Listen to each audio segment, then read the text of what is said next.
One more piece. So we've got geography, we've got demography. Let's talk about shale real quick.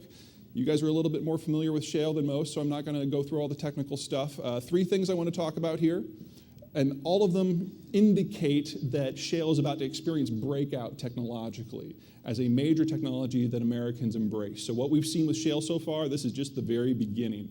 It hasn't gotten serious yet. First things first, people are concerned about the groundwater issue. Well, there has never been a single case of subsoil water contamination in the United States. But don't believe me, believe the Obama administration. This is a graph that came from one of their reports. The average water table is about 200 feet. The deepest one in the country is at 1,800. That's in Rapid City, South Dakota. Your average shale deposit is below 4,000 feet. Most of them are below 8,000 feet. So even in the narrowest consideration, there's over a half a mile of solid rock between. According to the Obama administration, specifically the EPA, there's never been a single case of contamination. Now, that report has not seen the light of day yet. It was finished about a year ago, but it's been embargoed. They're sitting on it until it's politically convenient for the administration, which probably means they're going to wait till after November. But once that comes out, the government will have recommended a series of best practices. The environmentalists will probably be a little annoyed with the government at that point, but at that point, the mainstream will probably shift it. So that's one. The groundwater issue, not really an issue. Number two, toxicity issue, toxicity of the fracking fluid. This is something that has considerable concern. Well, last year, Halliburton launched a new product that was in all food-grade additives. This is the Colorado governor, John Hickenlooper. He took a drink of this stuff. He's fine. It'll probably be industry standard within 24 months.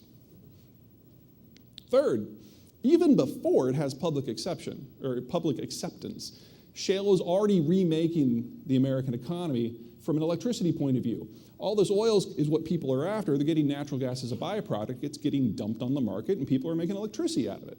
The bottom line there is average electricity costs in the United States, and you can see that it's flatlined as of 4 years ago when shale got really big.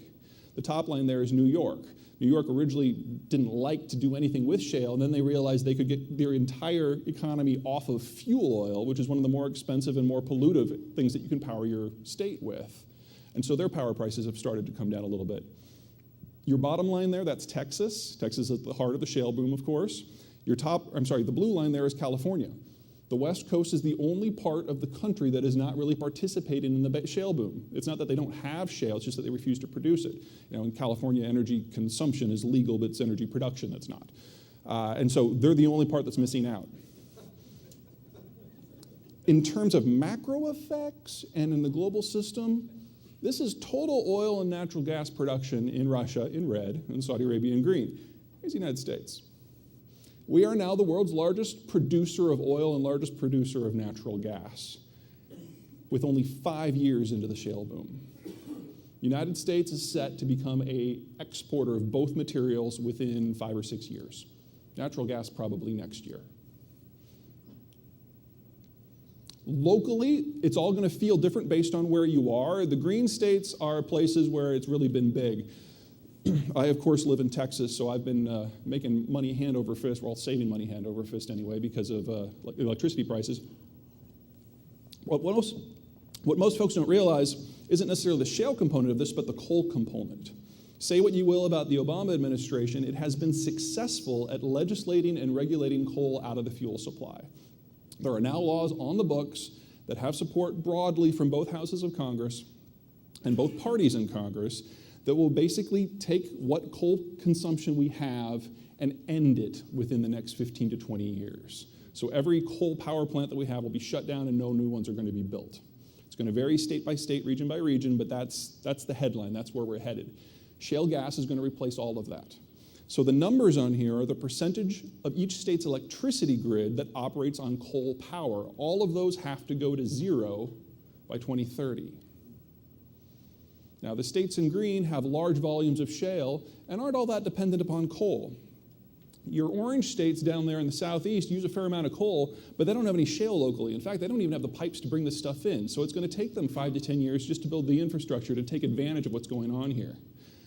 The yellow states, of which you folks are one, have a lot of coal exposure, not a lot of shale in terms of gas production, but they have pre-existing infrastructure that brings Canadian gas to them.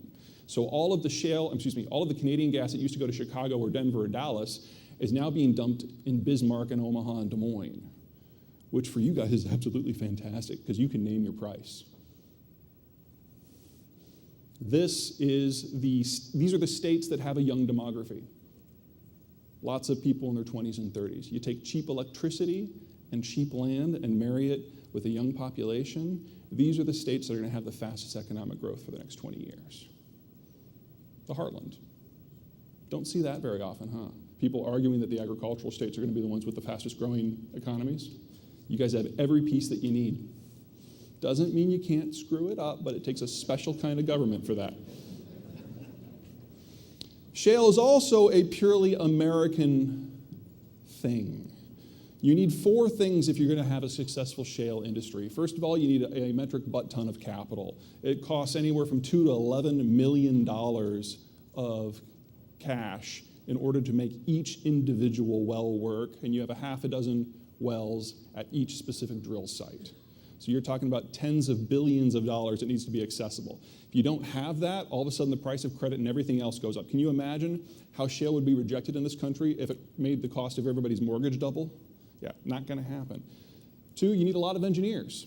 This is harder than rocket science. You need people who are experts in fluid dynamics and geology and drilling and engineering and metals science who can then drill a mile beneath where they can see. This is not easy stuff, but because each shale well over the life of its production only produces about 75 barrels of crude a day, you need to drill like 50 to 100,000 of these every year.